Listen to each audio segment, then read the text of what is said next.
Murray Hudson books and maps. Well, I have loved maps as long as I can remember. As a child, I collected stamps and coins, and I was interested in travel, and the maps were really the artifact, the nice thing that showed me what that particular part of the world, or the whole world, looked like, that I wanted to see someday in person. Here we have one of the more decorative mid-19th century wall maps. It's the illustrated New World, but they have, you know, Eskimo kayaking up in Greenland. They have Constantinople, exotic, lovely places around the world that have been added to this. The earlier maps were particularly beautiful. They were designed to be works of art. And here we have a 1592 Ortelius map of the west coast of Mexico.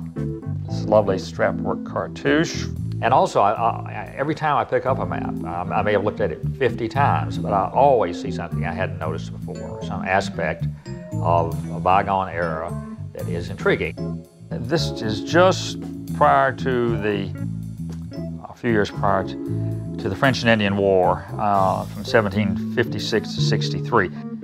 That's beautifully original, hand-colored, and it shows actual hunting scenes. Here's hunting the buffalo over in the east, because they were all over the United States at that time. I was a stockbroker for several years after teaching and then later farming, and I got out these maps that I had bought for gifts and given some away, and people who decoupaged them or basically did not really appreciate them, so I kept them myself. And I looked up the value, particularly of the few American maps I had in there, and they had gone up minimum 20 or 30 times what I'd paid for them. Whereas the stocks I had been buying, I got my Tennessee sales tax number in 1979, about 15 years after I had bought my first map. Now here is a very, very rare piece done early in the Civil War as a Union promotional thing.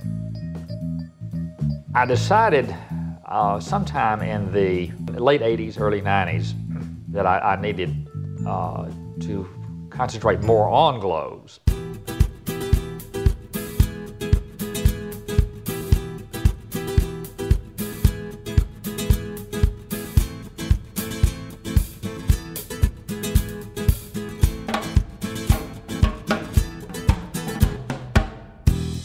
Well, I had always had a globe around because it is the perfect world map.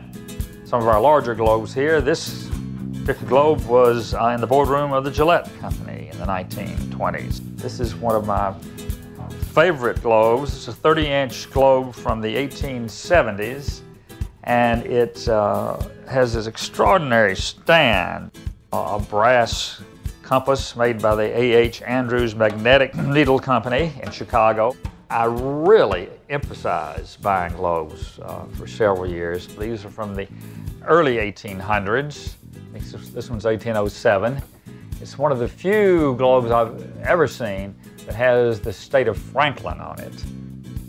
I was at an outdoor antique fair, and I went into one of the tents, and as I did with everyone, I asked if they had any globes. And a man said, no, there is some crazy guy in Tennessee buying all the globes. And I said, it's me. We have the largest number of antique globes in one place, I believe, of virtually anyone, even most museums. We have an enormous resource for any institution that's interested in American map-related items. As I said, we still have literally hundreds of atlases and geographies and thousands, tens of thousands of maps. What you see here is really the tip of the iceberg.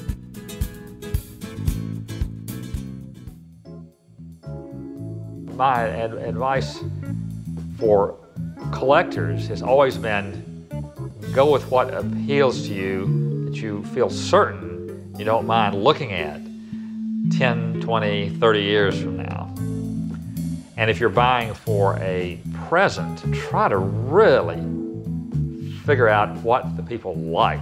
You know, Texas as a separate nation, or California as an island, or some, specific, unusual thing. And usually the oddities are rare and appreciate more. Maps are really